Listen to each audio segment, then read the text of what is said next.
नमस्कार, आप देख रहे हैं दूरदर्शन किसान। मैं हूं मोनालिसा। स्वागत करती हूं आपके अपने कार्यक्रम कृषि दर्शन में।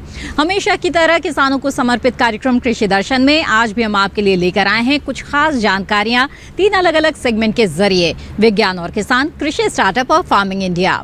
आज इस कार्यक्रम में सबसे पहले हम जानेंगे गन्ना उत्पादन की नई तकनीक के बारे में। इसके अलावा मिलवाएंगे पद्मश्री पुरस्कार से सम्मानित एक सफल किसान प्रेमचंद शर्मा से। इसके अलावा बात होगी कृषि अवसंरचना कोष के बारे में। तो आइए शुरू करते हैं आज का ये कार्यक्रम। आइए कार्यक्रम कृषि दर्शन की शुरुआत करते हैं पहले सेगमेंट विज्ञान और किसान से। खेती को ज्यादा उन्नत बनाने के लिए लगातार कोशिशें की जा रही हैं। गन्ना प्रजनन संस्थान ने गन्ना उत्पादन के सिलसिले में नई तकनीक और नई मशीनें तैयार की हैं। आइए इनके बारे में जानते हैं विस्तार से इस खास रिपोर्ट में।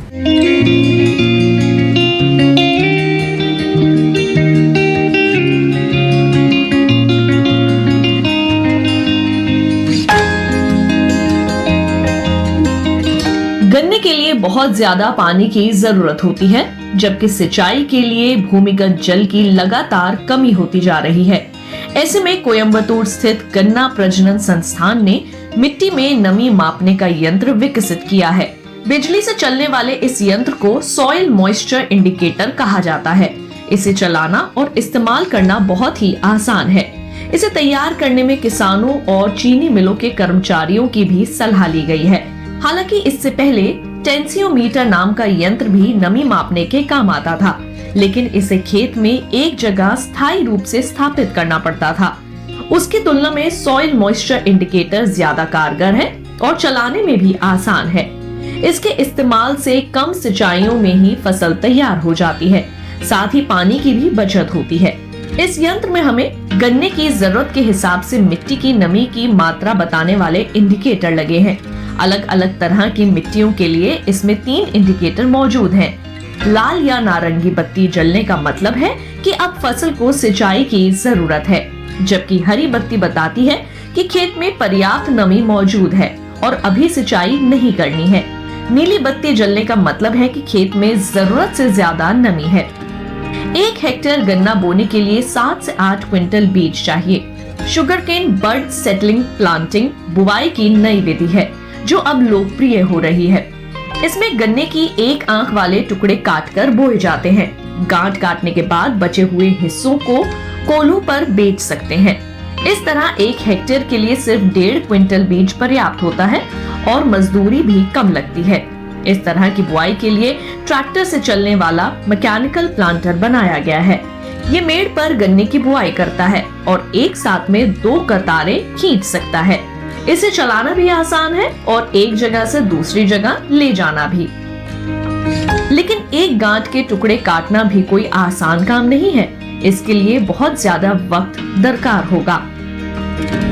गन्ना प्रजनन संस्थान करनाल ने इसके लिए भी मशीन तैयार की है और इसका नाम क्वाट्रो शुगरकेन सिंगल बड कटर रखा है। ये मशीन एक बार में 4 गन्नों से 1 गांठ वाले छोटे छोटे टुकड़े काट सकती है, लेकिन इसके लिए 4 मजदूरों की जरूरत होगी। 1 एकड़ खेत में 7 से 8 हजार तक 1 गांठ वाले टुकड़ों की जरूरत होती है। ये मशीन इतने टुकड़े 1 घंटे में काट सकती है। गन्ने की फसल को कीट भी बहुत ज्यादा नुकसान पहुंचाते हैं। इनसे निपटने के लिए किसान रासायनिक कीटनाशकों का इस्तेमाल करते आ रहे हैं, लेकिन ये कीटनाशक बहुत खतरनाक है और पर्यावरण के लिए हानिकारक भी। ऐसे में गन्ने की फसल के लिए जैव नियंत्रक बनाया गया है। इसे एंटोमोपैथोजेनिक नेमेटोड यानी EPN का नाम दिया गया है। अनुसंधानों से ये बात सामने आई है कि गन्ने में कवक से फैलने वाली ज्यादातर बीमारियों के लिए रोपाई सामग्री जिम्मेदार है। गैर कवकीय बीमारियों को हीट ट्रीटमेंट या टिश्यू कल्चर तकनीक की मदद से काबू किया जा सकता है, लेकिन कवकीय रोगों को प्रभावकारी सेट ट्रीटमेंट की मदद से ही नियंत्रित किया जा सकता है। इस तरह के ट्रीटमेंट के लिए कवकनाशी या माइक्रोब्स या दूसरे मॉलिक्यूल की जरूरत होती है। शुरुआती प्रयोगों से पता चला है कि सेट्स में ही कवकनाशी को प्रभावकारी विसरण के लिए 15 दिन का लंबा समय चाहिए। ICAR ने सेट्स के भीतर प्रोटोटाइप की मदद से कवकनाशियों के तुरंत और प्रभावकारी वितरण की तकनीक विकसित की है। इसका मतलब ये हुआ कि ये तकनीक बीमारियों को जल्दी नियंत्रित करती है, जिससे गन्ने की स्वस्थ नर्सरी तैयार की जा सकती है। गन्ने में बहुत ज्यादा पत्तियां लगती हैं, लेकिन नीचे की सूखी और पीली पत्तियां किसी काम की नहीं होती, बल्कि ये फसल के लिए हानिकारक हैं। रोपाई के 5 महीने बाद इन्हें हटाना ही बेहतर रहता है। इन्हें हटाने के लिए कम वजन वाला यंत्र तैयार किया गया है। आइए कार्यक्रम कृषि दर्शन में आगे बढ़ते हैं और अब आपको बता दें गाजर की बुआई और गाजर की खेती से संबंधित कृषि कार्यों के बारे में।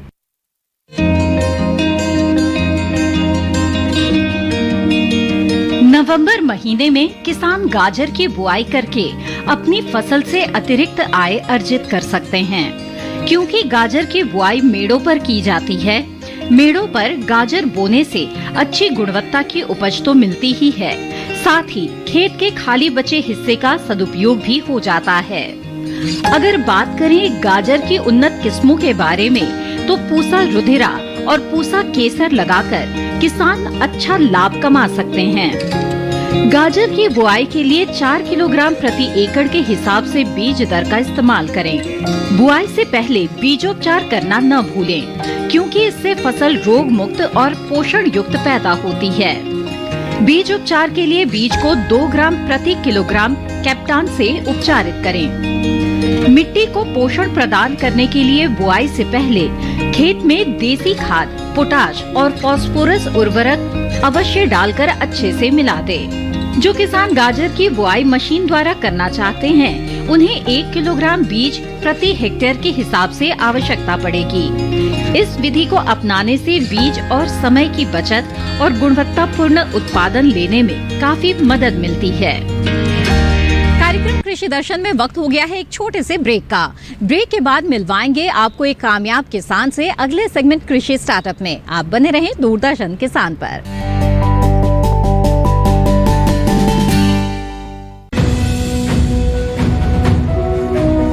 भारत सरकार का हर प्रयास किसानों को दे रहा है एक नई आस। देश के किसानों की खुशहाली और उन्हें आत्मनिर्भर बनाने के लिए भारत सरकार समर्पित है। प्रधानमंत्री श्री नरेंद्र मोदी जी के नेतृत्व में कृषि क्षेत्र में किए गए निरंतर प्रयासों के फलस्वरूप देश खाद्यान्न व बागवानी के क्षेत्र में आत्मनिर्भर हो चुका है और देश में दलहन का उत्पादन भी बढ़ा है। इसी तरह भारत सरकार ने खाद्य तेलों के उत्पादन को बढ़ाने के भी अनेक प्रयास किए हैं। इसी क्रम को आगे बढ़ाते हुए माननीय प्रधानमंत्री श्री नरेंद्र मोदी जी के नेतृत्व में भारत सरकार ने दूरदर्शी निर्णय लेते हुए राष्ट्रीय खाद्य तेल मिशन ऑयल पाम की शुरुआत की है। इस मिशन से देश भर के किसानों को बहुत लाभ मिलेगा। कृषि के पूंजी निवेश में वृद्धि होगी, खाद्य तेल आयात पर देश की निर्भरता कम होगी और रोजगार के नए अवसर पैदा होंगे। खाने के तेल में आत्मनिर्भरता के लिए अब राष्ट्रीय खाद्य तेल मिशन ऑयल पाम का संकल्प लिया गया है। इससे किसानों को तो सीधा लाभ होगा ही, गरीब और मध्यम वर्ग के परिवारों को सस्ता और अच्छी क्वालिटी का तेल भी मिलेगा। यही नहीं, ये मिशन बड़े स्तर पर रोजगार का निर्माण करेगा। इस मिशन के अंतर्गत ऑयल पाम का रकबा और पैदावार बढ़ाने पर जोर देने के लिए सरकार ने 11,000 करोड़ रुपए से अधिक की सहायता राशि निर्धारित की है। मिशन के तहत सरकार ने ऑयल पाम की खेती के लिए रोपण आदि की सहायता में बढ़ोतरी करते हुए पहले मिलने वाले 12,000 रुपए प्रति हेक्टेयर को बढ़ाकर 29,000 रुपए प्रति हेक्टेयर तक कर दिया है। ऑयल पाम के पुराने बागों के पुनरुद्धार के लिए 250 रुपए प्रति पौधा के हिसाब से विशेष सहायता दी जा रही है। पौधारोपण सामग्री की कमी दूर करने और बीजों की पैदावार करने वाले बागों को भी सहायता दी जाएगी। इसके तहत 15 हेक्टेयर ऑयल पाम उद्यान के लिए 80 लाख रुपए तक की सहायता राशि दी जाएगी। इसके अलावा नर्सरी विकास के लिए 40 लाख रुपए तक तय किए गए हैं। पूर्वोत्तर और अंडमान राज्यों के लिए विशेष सहायता का भी प्रावधान है। ऑयल पाम के किसान ताजे फलों के गुच्छे यानी FFB का उत्पादन करते हैं, जिनकी वर्तमान में कीमतें अंतर्राष्ट्रीय मूल्यों में उतार चढ़ाव के आधार पर तय होती हैं। पहली बार केंद्र सरकार ताजे फलों के गुच्छे की कीमत के लिए किसानों को आश्वासन दे रही है। ये व्यवहार्यता मूल्य यानी VP कहलाएगा, यानी किसानों को कोई घाटा नहीं होने दिया जाएगा। व्यवहार्यता मूल्य VP तय करने की शुरुआत 1 नवंबर से होगी और अगले वर्ष 31 अक्टूबर तक जारी रहेगी। इसे ऑयल पाम वर्ष कहा जाएगा। इस योजना के तहत वर्ष 2025-26 तक ऑयल पाम का रकबा 6.5 लाख हेक्टेयर सृजित करने और कच्चे ऑयल पाम की पैदावार वर्ष 2025-26 तक 11.20 लाख टन पहुंचाने का लक्ष्य निर्धारित किया गया है। सरकार के इस महत्वपूर्ण निर्णय से देश में ऑयल पाम की खेती करने वाले किसानों में विश्वास पैदा होगा और वे खेती का रकबा बढ़ाएंगे। इस तरह पाम ऑयल का उत्पादन भी बढ़ेगा, जिससे किसानों की आय बढ़ेगी और ग्रामीण अर्थव्यवस्था भी सुदृढ़ होगी।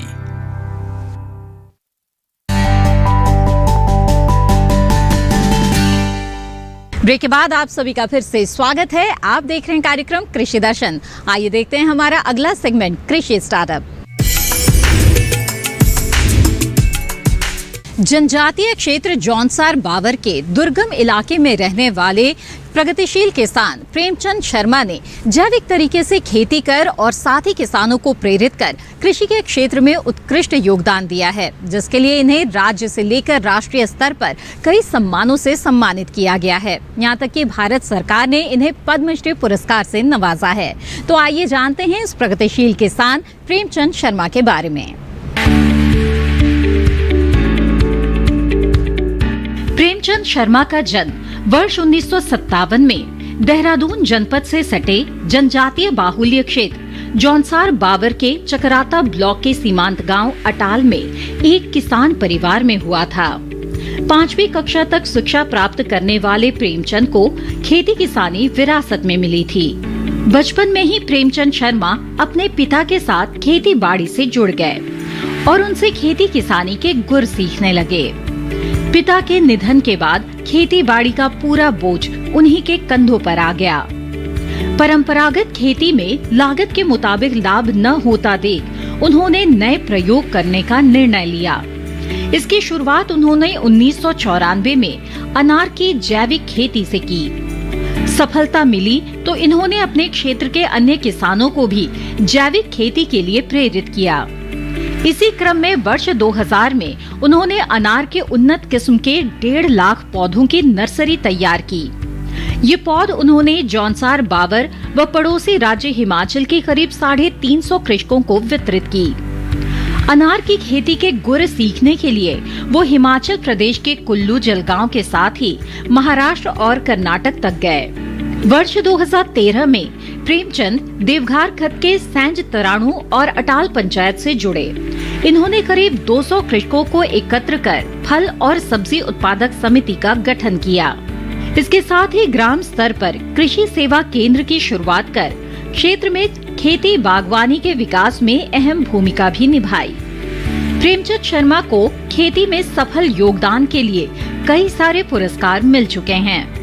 वर्ष 2012 में उत्तराखंड सरकार की ओर से किसान भूषण, वर्ष 2014 में Indian association of soil and water conservation की तरफ से किसान सम्मान, भारतीय कृषि अनुसंधान की ओर से किसान सम्मान, वर्ष 2015 में कृषक सम्राट सम्मान, भारतीय पशु चिकित्सा अनुसंधान संस्थान से विशेष उपलब्धि सम्मान, वर्ष 2015 में गोविंद वल्लभ पंत कृषि एवं प्रौद्योगिकी विश्वविद्यालय पंतनगर से प्रगतिशील कृषि सम्मान, वर्ष 2016 में स्वदेशी जागरण मंच की तरफ से उत्तराखंड विस्मृत नायक सम्मान, वर्ष 2018 में भारतीय कृषि अनुसंधान परिषद की तरफ से जगजीवन राम किसान पुरस्कार और सामाजिक संस्था की तरफ से जसोदा नवानी सम्मान और अब 2021 में भारत सरकार की ओर से पद्मश्री सम्मान से सम्मानित किया है।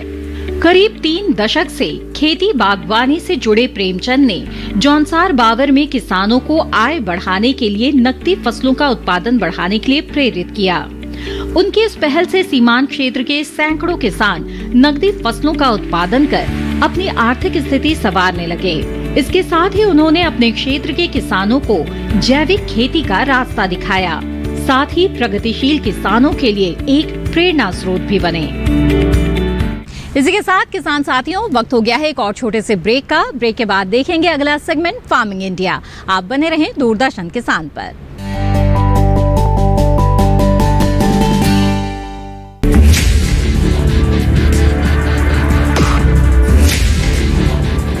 भोजन, जल और शुद्ध वातावरण हमारे जीवन का मुख्य आधार है और कृषि इसका मूल स्तंभ।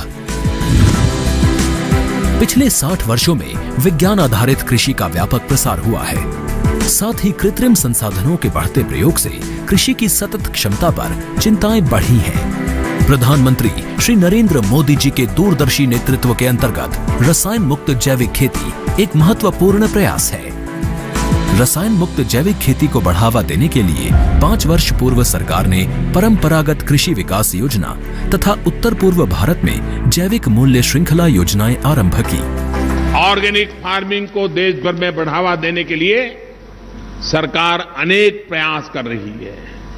इसके लिए परंपरागत कृषि विकास योजना के तहत काम किया जा रहा है। न सिर्फ ऑर्गेनिक फार्मिंग को बल दिया जा रहा है, बल्कि उसके लिए वैल्यू एडिशन और मार्केट की व्यवस्था भी की जा रही है। भारत सरकार एवं किसानों के सम्मिलित प्रयासों से आज देश के लगभग 36 लाख किसान 38 लाख हेक्टेयर क्षेत्र में जैविक खेती कर रहे हैं। इसके अतिरिक्त हमारे देश के अनेक ऐसे क्षेत्र हैं जहां आज भी पारंपरिक जैविक खेती हो रही है।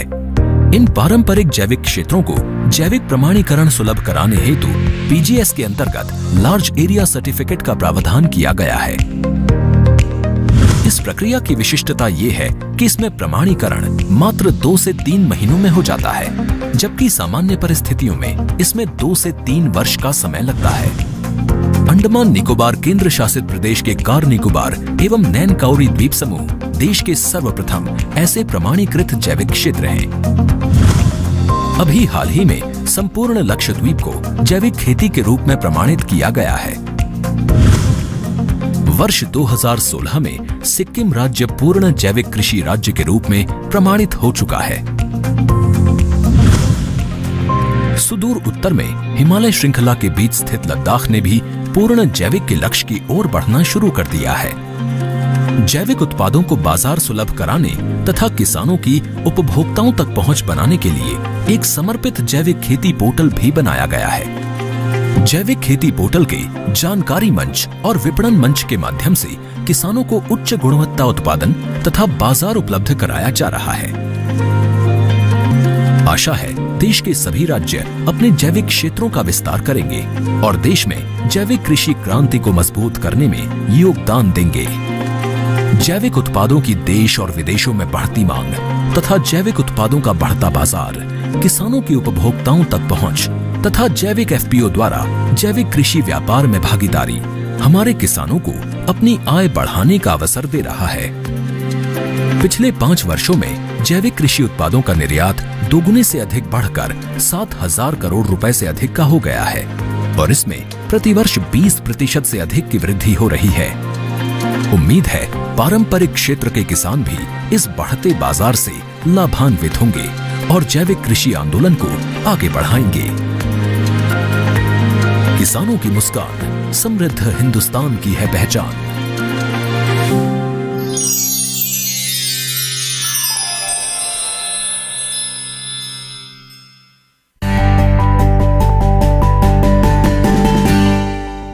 ब्रेक के बाद आप सभी का फिर से स्वागत है कार्यक्रम कृषि दर्शन में। आइए अब देखते हैं हमारा अगला सेगमेंट फार्मिंग इंडिया। भारत सरकार देश की तरक्की और हर क्षेत्र की बेहतरी के लिए कई तरह की योजनाएं बनाती है। बात अगर कृषि क्षेत्र की करें तो किसानों को आत्मनिर्भर बनाने के लिए कृषि अवसंरचना कोष का निर्माण किया गया है। इससे किसानों को किस तरह के फायदे हैं, ये जानते हैं इस खास रिपोर्ट में।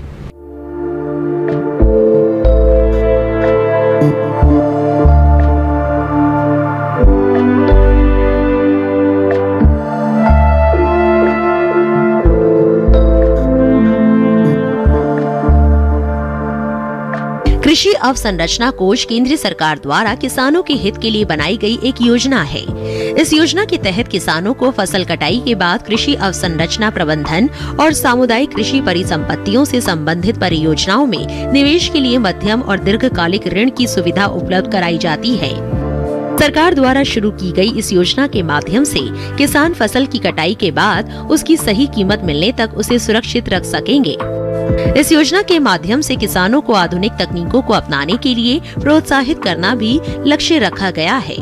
इस योजना की विशेषताओं की बात करें तो फसलों की कटाई के बाद अनाज के प्रबंधन हेतु अवसंरचना का विकास करना, उपज बढ़ाने के लिए सामुदायिक कृषि परिसंपत्तियों के लिए धन उपलब्ध करना, लिए गए ऋण पर सब्सिडी और बैंक गारंटी के माध्यम से किसानों और कृषि क्षेत्र से जुड़े उद्यमों को निवेश बढ़ाने और आधुनिक तकनीकों को अपनाने के लिए प्रोत्साहित करना प्रमुख है। इस योजना का उद्देश्य कृषि क्षेत्र में आधारित तंत्र को मजबूत करना है, जिससे देश के बड़े बाजारों तक किसानों की पहुंच सुनिश्चित की जा सके और साथ ही नवीन तकनीकों के माध्यम से फाइटोसैनिटिक मानदंडों को पूरा करते हुए अंतर्राष्ट्रीय बाजारों तक भारतीय किसानों की पहुंच बढ़ाई जा सके। कृषि अवसंरचना कोष के तहत 1 लाख करोड़ रुपए की वित्त पोषण की सुविधा दी गई है। इस योजना के तहत ऋण पर ब्याज में 3% की छूट प्रदान की जाएगी। साथ ही ऋण जारी करने वाली संस्था को 2 करोड़ रुपए तक के ऋण पर बैंक गारंटी सरकार द्वारा दी गई है। इस योजना की अवधि वित्तीय वर्ष 2020 से 2029 तक यानी 10 वर्ष तक निर्धारित की गई है। इस योजना का लाभ प्राप्त करने के लिए प्राथमिक कृषि साख समितियां, विपणन सहकारी समितियां, किसान उत्पादक संगठन, स्वयं सहायता समूह, संयुक्त देयता समूह, बहुउद्देशीय सहकारी समितियां, कृषि उद्यमियों, स्टार्टअप, एग्रीगेशन इंफ्रास्ट्रक्चर प्रोवाइडर्स पात्र है। ये ऋण 4 वर्षों में वितरित करने का लक्ष्य है। कृषि अवसंरचना कोष का प्रबंधन और निगरानी ऑनलाइन प्रबंधन सूचना प्रणाली प्लेटफॉर्म के माध्यम से की जा रही है। ये प्लेटफॉर्म सभी योग्य संस्थाओं को ऋण के लिए आवेदन करने में सुविधा प्रदान कर रहा है। इच्छुक व्यक्ति या संस्थान पोर्टल के माध्यम से ऋण के लिए आवेदन से पहले अलग अलग बैंकों द्वारा प्रस्तावित ऋण दरों के बीच तुलना करके बेहतर निर्णय ले सकते हैं। ये प्लेटफॉर्म कई बैंकों द्वारा दी जाने वाली ब्याज दरों में पारदर्शिता, ब्याज अनुदान और क्रेडिट गारंटी सहित योजना विवरण, न्यूनतम दस्तावेज, अनुमोदन की प्रक्रिया के साथ साथ अन्य योजना लाभों के साथ एकीकरण जैसे लाभ भी प्रदान किए जा रहे हैं।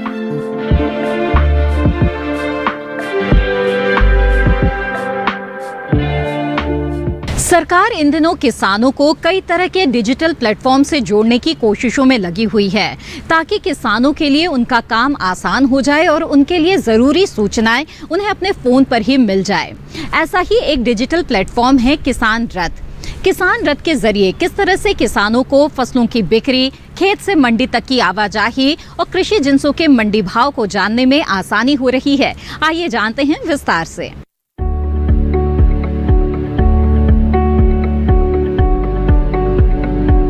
कोरोना की वजह से लगे लॉकडाउन से पूरी दुनिया थम सी गई और कारोबार ठप पड़ गए। उस समय रबी फसलों की कटाई हो रही थी। भारत सरकार ने किसानों की चिंताओं को देखते हुए उन्हें कोरोना गाइडलाइन अपनाते हुए कृषि कार्य जारी रखने की छूट दे दी। लॉकडाउन में चूंकि परिवहन के तमाम साधनों का भी पहिया जाम था, इसीलिए फसल को मंडियों तक ले जाना और उसे बेचना किसानों के सामने बड़ी चुनौती बनकर उभरा। तब सरकार ने एक और बड़ी राहत देते हुए किसान रथ ऐप की शुरुआत की। एक ऐसा ऐप जो किसानों को यातायात के साधन मुहैया कराता है। ये ऐप किसानों, व्यापारियों और ट्रांसपोर्टरों तीनों के लिए है। ये ऐप मुख्य रूप से 2 तरह के यातायातों की बात करता है। प्राथमिक यातायात में खेत से मंडी तक फसलों को ले जाना और द्वितीय यातायात में एक राज्य से दूसरे राज्य ले जाना।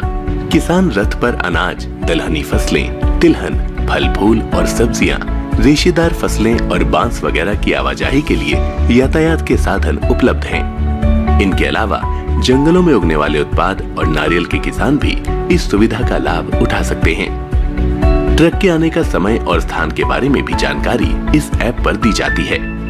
किसान एक तय समय और स्थान पर जाकर फल, सब्जियां और अनाज वगैरह बेच सकते हैं। इस ऐप के माध्यम से किसान अपनी फसल को ऑनलाइन बेच सकते हैं और व्यापारी भी इस मोबाइल ऐप के जरिए फसलों का ब्यौरा देख सकते हैं। किसान रथ मोबाइल ऐप के जरिए फसलों की खरीद और बिक्री दोनों में आसानी होती है। अगर आप व्यापारी हैं, तो आपको कंपनी का नाम, अपना नाम और मोबाइल नंबर के साथ रजिस्ट्रेशन करना होगा।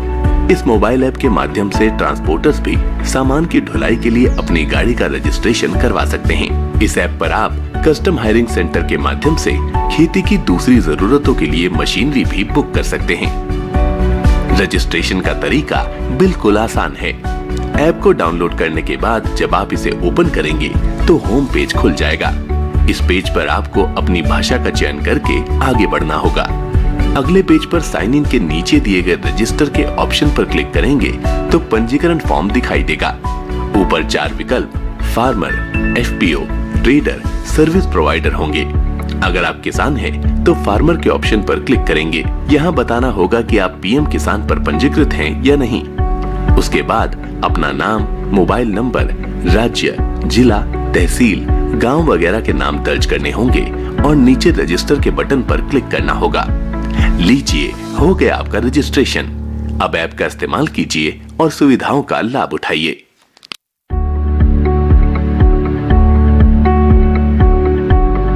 ये था आज का कृषि दर्शन कार्यक्रम। अगर आप इस कार्यक्रम को दोबारा देखना चाहते हैं तो टीवी स्क्रीन पर दिखाए जा रहे क्यूआर कोड को स्कैन करके आप दूरदर्शन किसान के यूट्यूब चैनल पर यह कार्यक्रम दोबारा देख सकते हैं।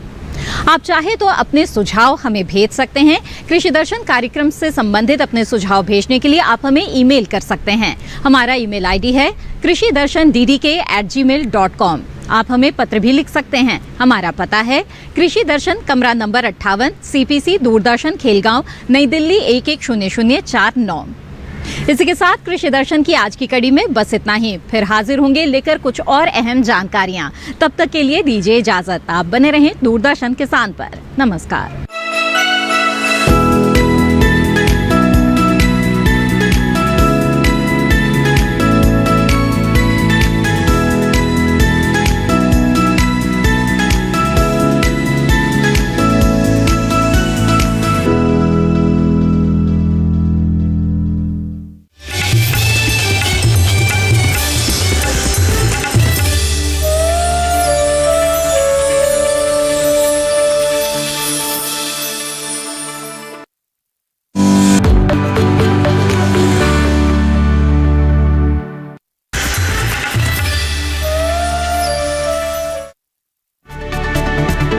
जमाना, कुशल किसान, कृषि जगत की नई उड़ान, नवीनताएं, सूचनाएं, जानकारियां और विज्ञान, देश विदेश का ज्ञान समेत लेकर आए कृषि अपडेट। हर बुधवार शाम 4:30 बजे सिर्फ डीडी किसान पर।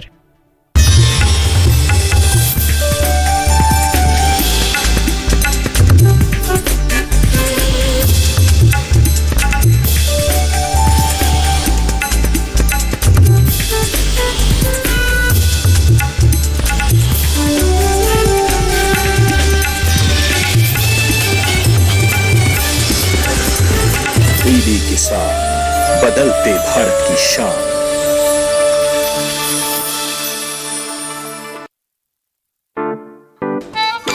9 to 5 जॉब, अरे 5 to 9 जॉब, भाग दौड़ ऑल द टाइम जॉब।